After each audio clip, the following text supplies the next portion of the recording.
கரூர் மாவட்டம் சின்னதாராபுரத்தில் உள்ள அருள்மிகு மாரியம்மன் கோவிலை இந்த பகுதியில் உள்ள ஒரு குறிப்பிட்ட சமுதாயத்தினர் நிறுவி 2 தலைமுறைகளாக நிர்வகித்து வருகின்றனர்.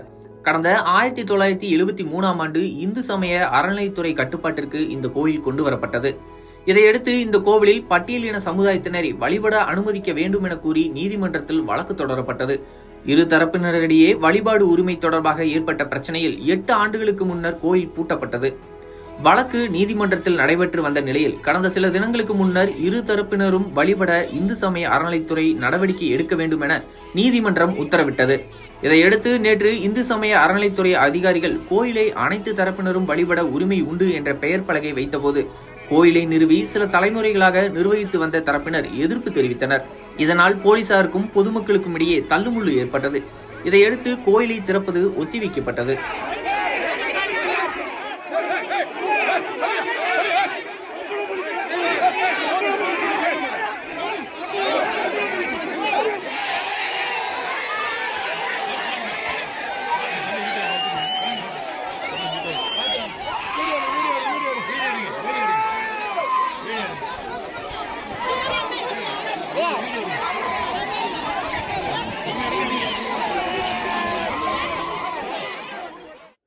இதையடுத்து இன்று நீதிமன்ற உத்தரவுடன் கோயிலை திறக்க இந்து சமய அறநிலைத்துறை அதிகாரிகள் வந்தனர்.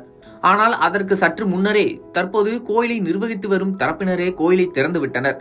இதையடுத்து அறநிலைத்துறை அதிகாரிகள் மற்றும் போலீசார் சென்று கோயிலை சுத்தம் செய்து வழிபாடு நடத்தினர். தொடர்ந்து பட்டியலினத்தை சேர்ந்தவர்களை போலீசாரே கோயிலுக்குள் பாதுகாப்புடன் அழைத்து சென்று வழிபட வைத்தனர்.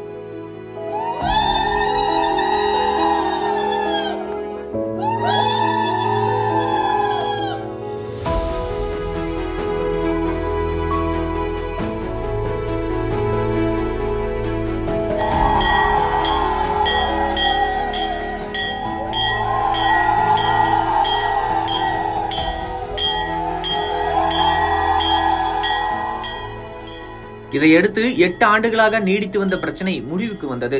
கோயிலை திறந்து பட்டியலின சமூகத்தினரை வழிபடுவதற்காக அழைத்து செல்லும் போது பிரச்சனை ஏற்படலாம் என்று கருதி கரூர், திருச்சி, பெரம்பலூர், அரியலூர் உள்ளிட்ட மாவட்டங்களில் இருந்து சுமார் 500க்கும் மேற்பட்ட போலீசார் குவிக்கப்பட்டனர்.